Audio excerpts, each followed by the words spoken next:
Mari kita mulai renungan hari ini. Terima kasih Yesus untuk penyertaan-Mu hari ini Tuhan. Terima kasih untuk hari baru yang Kau beri Yesus, sehingga kami bisa bangun menikmati hari ini Tuhan. Untuk bisa mengucap syukur untuk semua hal yang telah Kau lakukan pada kami dari awal kami dilahirkan sampai hari ini Tuhan. Untuk memohon ampunan untuk setiap kesalahan yang pernah kami lakukan Tuhan, dan untuk melakukan apa yang menjadi kehendak-Mu untuk menyenangkan hati-Mu Yesus. Dan kiranya setiap perkataan yang akan kami dengarkan dalam renungan hari ini masuk dalam hati jiwa roh kami Tuhan. Maka bukalah jiwa hati roh kami pada hari ini Yesus. Buka lebar-lebar, biarlah setiap roh kudus-Mu, hadirat-Mu, perkenanan-Mu melingkupi kami Tuhan. Para malaikat-Mu Tuhan menyertai kami Yesus. Dan setiap perkataan yang kami dengarkan hari ini Tuhan meresap dalam hati roh jiwa kami Tuhan, untuk berakar, bertumbuh kuat Tuhan, untuk menguatkan kami Yesus, untuk kami renungkan pada hari ini dan sampai pada hari kesudahannya. Terima kasih Yesus, terima kasih Tuhan, karena Kau benar-benar nyata, benar-benar ada. Terima kasih untuk perkenanan-Mu, terima kasih untuk pernyataan diri-Mu kepada kami Yesus. Terima kasih Tuhan, Kau senyata itu. Kami serahkan renungan harian ini hanya kepada-Mu dalam nama Tuhan Yesus, amin. Kita akan nyanyikan lagu yang pertama. Ini ya, kita akan nyanyikan lagu yang berjudul Sentuh Hatiku. Betapa ku mencintai segala yang telah terjadi, tak pernah sendiri jalani hidup ini, selalu menyertai. Betapa ku menyadari di dalam hidupku ini, Kau selalu memberi rencangan terbaik oleh karena kasih.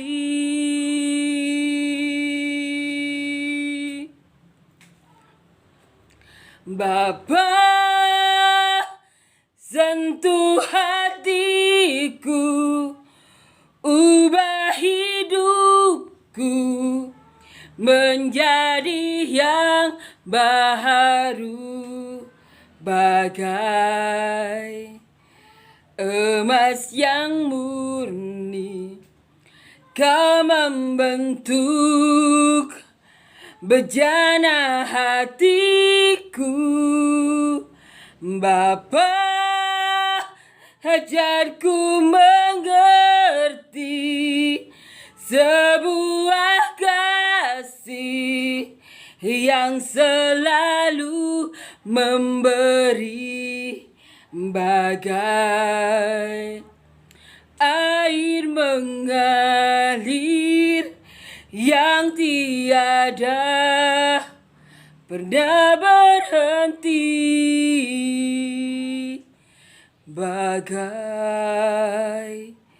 air mengalir yang tiada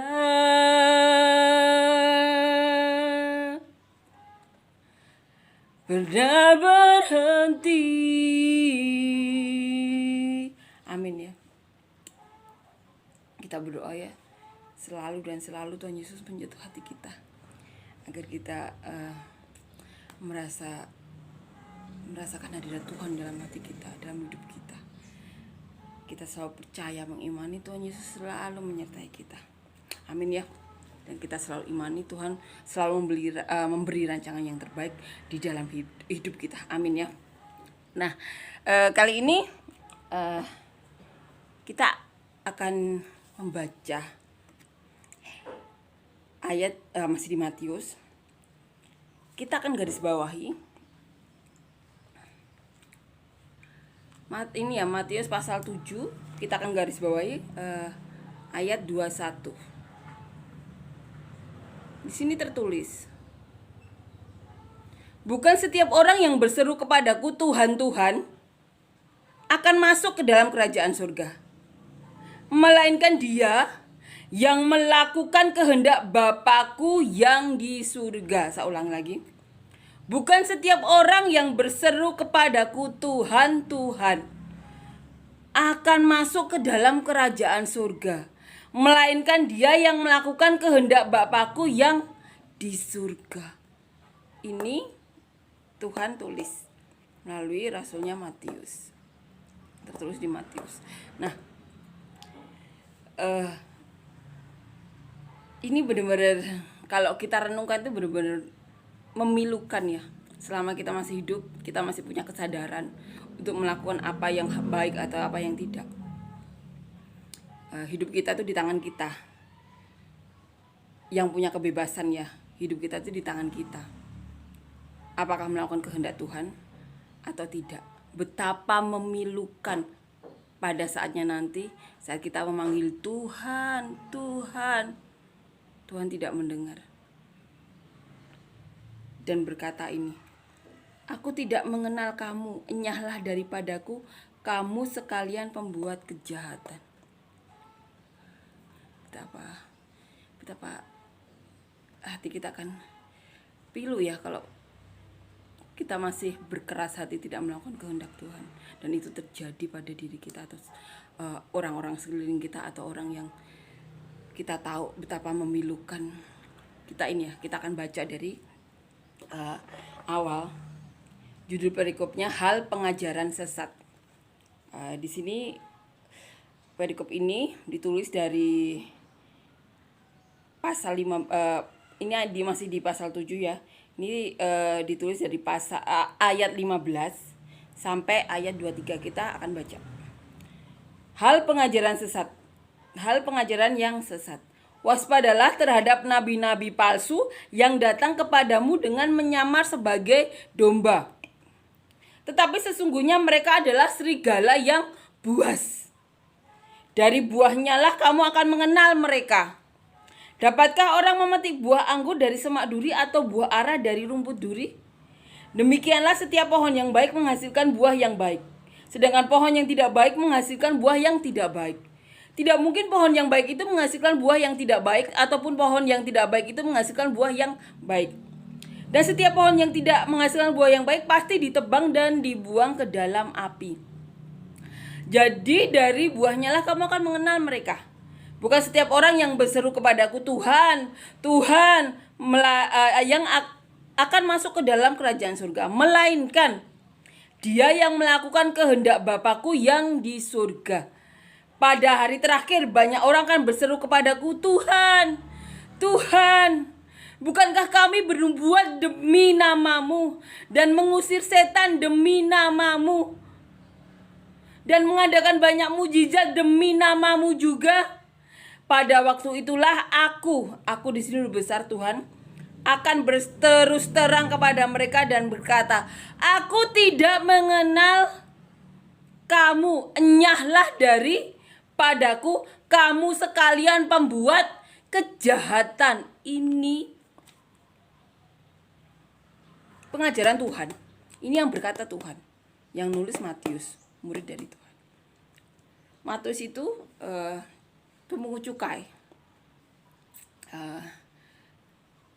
Di sini dikatakan pemungut cukai itu kan pada zaman dahulu juga berpendidikan ya. Jadi mereka biasa membuat catatan atau administrasi untuk membuat laporan ya mengenai apa aja yang mereka dapat. Nah, di sini Tuhan Yesus mengajar, waspadalah terhadap nabi-nabi palsu yang datang kepadamu dengan menyamar sebagai domba, tetapi sesungguhnya mereka adalah serigala yang buas. Sejak 2000 tahun yang lalu Tuhan sudah mengingatkan. 2000 tahun yang lalu, belum banyak tipe orang seperti sekarang. Tuhan Yesus sudah mengingatkan, waspadalah terhadap nabi-nabi palsu yang mengaku domba, mengaku orang baik, tapi sebenarnya di hatinya jahat. Di sini Tuhan mengatakan sebenarnya dia adalah serigala yang buas. Serigala itu apa? Serigala itu yang suka makan domba. Maka Tuhan kan pernah menulis serigala berbulu domba.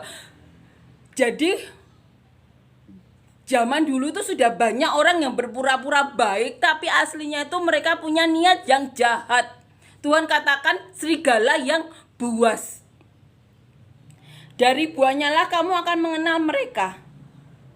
Tuhan mengajarkan, cek dulu orangnya, masa lalunya gimana, apa saja yang dihasilkan. Maksudnya perbuatan apa yang dia lakukan selama hidup dia. Dapatkah orang memetik buah anggur dari semak duri? Atau buah ara dari rumput duri? Dapatkah? Di sini Tuhan mengatakan, dapatkah orang yang tidak baik menghasilkan hal-hal yang baik? Dapatkah orang memetik anggur dari semak duri?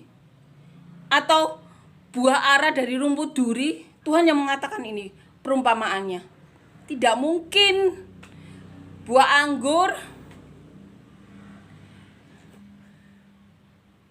bisa dipetik dari rumput depan, tidak mungkin. Tidak mungkin orang yang jahat menghasilkan hal-hal yang baik. Cek dulu masa lalunya gimana. Cek dulu perbuatan yang dia lakukan selama hidupnya. Ini Tuhan sendiri yang mengajarkan. Demikianlah setiap pohon yang baik menghasilkan buah yang baik. Sedangkan pohon yang tidak baik menghasilkan buah yang tidak baik. Tuhan sendiri yang mengatakan ya perumpamaan ini. Orang yang tidak baik pasti menghasilkan hal yang tidak baik. Orang yang baik pasti menghasilkan hal yang baik. Tuhan sendiri yang mengatakan perumpamaan ini. Jadi, mari kita berbuat baik. Kalau tidak bisa karena lingkungan atau orang-orang yang memegang hidup atau kendali tidak berbuat baik, keluar. Masih banyak pilihan-pilihan yang Tuhan sediakan. Jangan sampai pada kesudahannya Tuhan nanti tidak mengenal kita. Saat kita berseru Tuhan, enyahlah, aku tidak mengenal kamu, hai sekalian kalian orang yang berbuat jahat. Kita ulang ini ya, kita baca lagi. Kita ini apa namanya? Kita lanjutkan. Dan setiap pohon yang tidak menghasilkan buah yang baik pasti ditebang dan dibuang ke dalam api. Ini perumpamaan dari Tuhan. Setiap orang yang tidak bisa menghasilkan buah yang baik, tidak bisa melakukan hal-hal yang baik seperti yang kemarin isi Taurat tadi kemarin ya. Yang dimana mengajarkan kalau kita ingin orang lain memperlakukan kita yang baik, perlakukan juga orang lain dengan baik. Kemudian Tuhan lagi mengajarkan lagi. Pintu yang sempit itu jarang dilalui orang karena sempit. Dan pintu yang luas banyak dilalui orang karena gampang. Karena luas kan bisa seenaknya. Tapi Tuhan di sini mengatakan yang tidak baik pasti ditebang dan dibuang ke api. Mari selama masih ada kesempatan hidup di dunia ini, mari kita mengumpulkan diri ke orang-orang yang takut Tuhan. Mau sama-sama diberkati, mau sama-sama melakukan hal yang baik. Tidak mungkin orang yang suka manfaatin atau jatuhin orang yang seperti serigala yang buas itu tidak ditebang sama Tuhan. Ini Tuhan yang bilang sendiri. Jadi selama kita masih hidup, kita ingatkan orang-orang. Karena Tuhan sendiri menuliskan lewat rasulnya. Saat ada dua orang yang di samping Tuhan. Satunya memohon Tuhan untuk mengingat, satunya tidak percaya Tuhan Yesus. Satunya bisa sampai ke Firdaus. Itu Tuhan karena dia tahu hati orang itu. Tapi Tuhan sendiri berkata ya di sini. Bukan setiap orang yang berseru kepadaku Tuhan, Tuhan akan masuk ke dalam kerajaan surga, melainkan dia yang melakukan kehendak Bapakku yang di surga. Kita sudah melakukan kehendak Tuhan belum? Itu masalahnya. Kita bercermin pada diri kita sendiri. Apakah kita sudah melakukan kehendak Tuhan? Yang terpenting itu kehendak Tuhan. Karena di sini Tuhan yang menulis. Pada hari terakhir banyak orang kan berseru kepadaku, Tuhan, Tuhan, bukankah kami bernubuat demi namamu dan mengusir setan demi namamu dan mengadakan banyak mukjizat demi namamu juga? Siapa yang melakukan nubuatan? Siapa yang mengusir setan? Siapa yang mengadakan banyak mukjizat? Orang yang tentunya mengenal Tuhan. Orang yang pernah ada di sekitar Tuhan Yesus pada saat itu. Atau orang-orang yang percaya pada Daud, pada Musa. Orang sudah bernubuat banyak zaman sekarang apa? Orang yang pelayanan kan kita tidak menyebut pendeta. Karena yang sering bernubuat kan banyak kan pendeta. Tapi jemaat juga bisa kalau ada di ini ya, ada yang diurapi. Tapi kebanyakan yang berada di atas mimbar. Mereka berani bernubuat atas orang-orang, berani mendoakan. Tapi Tuhan sendiri ini berkata, pada hari yang terakhir, banyak orang yang berseru kepadaku, Tuhan, Tuhan, bukankah kami bernubuat demi namamu dan mengusir setan demi namamu dan mengadakan banyak mukjizat demi namamu? Pada waktu itulah aku akan berterus terang kepada mereka dan berkata, aku tidak pernah mengenal kamu. Enyahlah daripadaku, kamu sekalian pembuat kejahatan. Ini Tuhan sendiri yang bilang. Betapa memilukan kalau ada orang-orang yang merasa sudah melakukan banyak hal bagi Tuhan.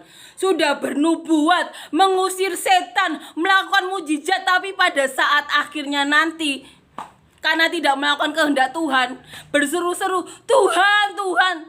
Tuhan malah berkata, enyahlah daripadaku, hai kalian pembuat kejahatan. Jangan sampai itu terjadi pada kita selama masih hidup. Kembali kepada Tuhan, lakukan kehendak Tuhan. Jangan ada sombong rohani, jangan ada keangkuhan rohani. Jangan jadi orang Farisi atau ahli Taurat zaman sekarang. Karena Tuhan sendiri yang berkata, bukan kamu yang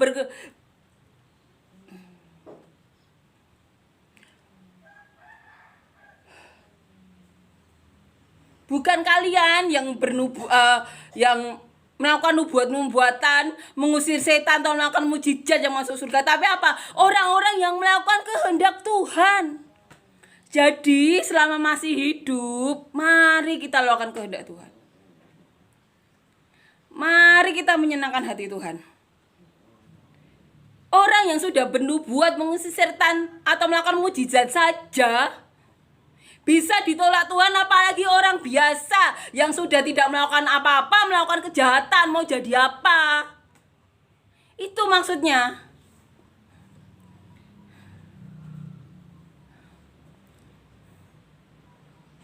Hal pengajaran yang sesat. Mari lakukan kehendak Tuhan. Jangan ada sombong rohani, jangan ada keangkuhan rohani. Karena Tuhan saja berkata, menolak orang-orang yang bernubuat, melakukan mukjizat, mengusir setan, tapi tidak melakukan kehendak Tuhan. Tuhan bilang, enyahlah daripadaku, hai pembuat kejahatan. Betapa memilukan kalau itu terjadi kepada kita, Tuhan yang kita sembah, Tuhan yang kita cintai.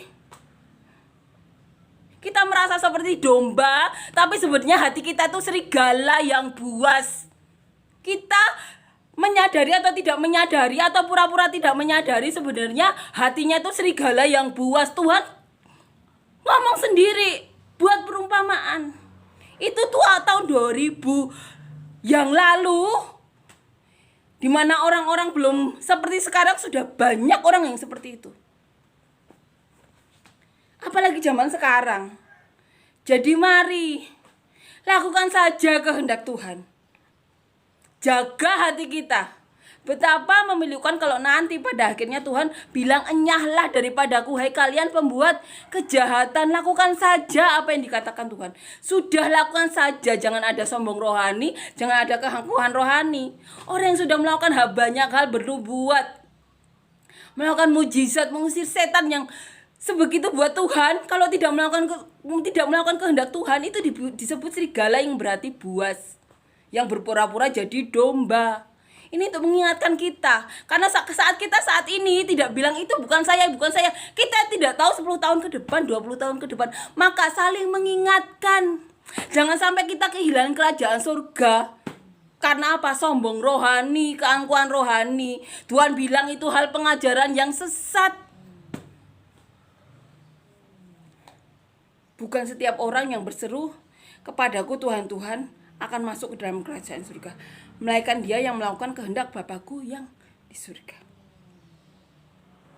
Pada hari terakhir, banyak orang akan berseru kepadaku, Tuhan, Tuhan, bukankah kami sudah bernubuat demi namamu, dan mengusir setan demi namamu, dan mengadakan banyak mukjizat demi namamu?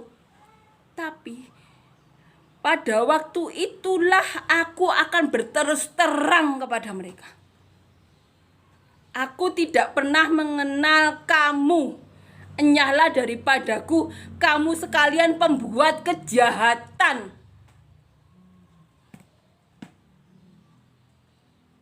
Kita harus merenung, apakah ini kita atau tidak?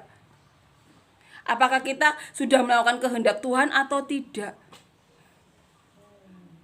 Ini Tuhan benar-benar mengingatkan. Mengingatkan domba-domba dan mengingatkan banyak pelayan-pelayan Tuhan. Karena Tuhan menyebut orang seperti itu serigala yang buas, yang pura-pura jadi domba. Ini untuk kita saling menguatkan ya, saling mengingatkan. Betapa memilukan Tuhan kita yang kita sembah, yang kita cintai, tapi pada akhirnya akan berterus terang kepada kita, enyahlah kalian pembuat kejahatan. Jadi untuk kita yang merasa seakan-akan baik, coba kita mengaca. Apakah kita orang baik atau orang munafik? Itu kita harus berkaca. Sebelum terlambat, selama kita masih hidup, lakukan saja. Jangan ada sombong rohani, jangan ada angkuh rohani. Karena Tuhan akan bersurang pada saat itu, enyahlah kalian membuat kejahatan di mana tidak ada lagi bisa diulang. Amin ya. Bukan setiap orang yang berseru kepadaku Tuhan, Tuhan akan masuk dalam kerajaan surga, melainkan dia yang melakukan kehendak Bapakku yang di surga. Amin. Amin ya, semoga ini saling menguatkan, saling mengingatkan. Agar jangan sampai ada kesombongan rohani atau keangkuhan rohani yang membuat ditolak Tuhan pada hari terakhir, di mana Tuhan akan berterus terang. Amin ya. Kita akan nyanyikan lagu yang kedua.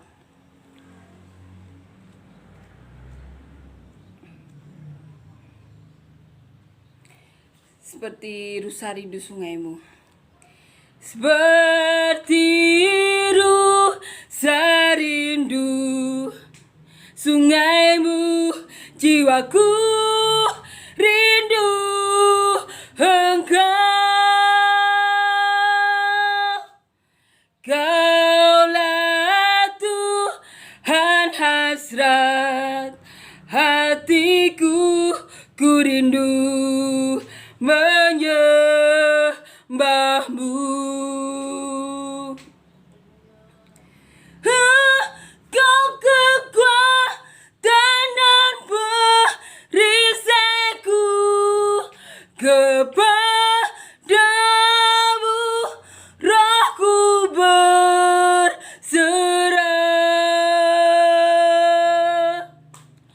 Kaulah Tuhan hasrat hatiku, ku rindu menyembahmu.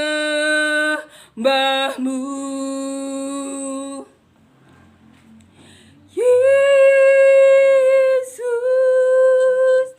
Yesus, kau berarti bagiku. Yesus, Yesus, kau segalanya bagiku. Terima kasih Tuhan untuk semua kebaikan-Mu. Terima kasih Tuhan Karena Kau tuh baik, Kau begitu luar biasa. Terima kasih Yesus. Terima kasih Tuhan untuk perkataan-Mu. Hari ini Tuhan, biarlah Kau ajarkan kami untuk selalu melakukan apa yang jadi kehendak-Mu Tuhan. Apapun yang menjadi kehendak-Mu Tuhan. Selalu berkata-kata dalam hati kami Tuhan. Selalu berbicara dalam hati kami Yesus. Berterus teranglah pada saat hari ini Yesus, bukan pada saat kesudahannya nanti. Ingatkan kami Yesus, kalau saat ini kami tidak melakukan kehendak-Mu, tegur kami Yesus. Tegur kami sehingga saat ini kami bisa berubah Tuhan. Berbicaralah pada kami. Terima kasih Tuhan perkataan-Mu ini. Biarlah dapat selalu kami merenung-renungkan sepanjang hari ini dan sampai kesudahannya nanti. Sampai kesudahannya nanti Yesus. Berkati kami dengan berkat Roh Kudus-Mu, hadirat-Mu, para malaikat-Mu, berkat segala berkat duniawi Tuhan melimpah-limpah dalam hidup kami untuk memberkati orang sekitar kami dan sampai ke ujung bumi seperti yang Kau mau. Dan biarlah nama-Mu yang dipermuliakan, kehendak-Mu dan tujuan-Mu saja yang terjadi dalam hidup kami. Dalam nama Tuhan Yesus, amin.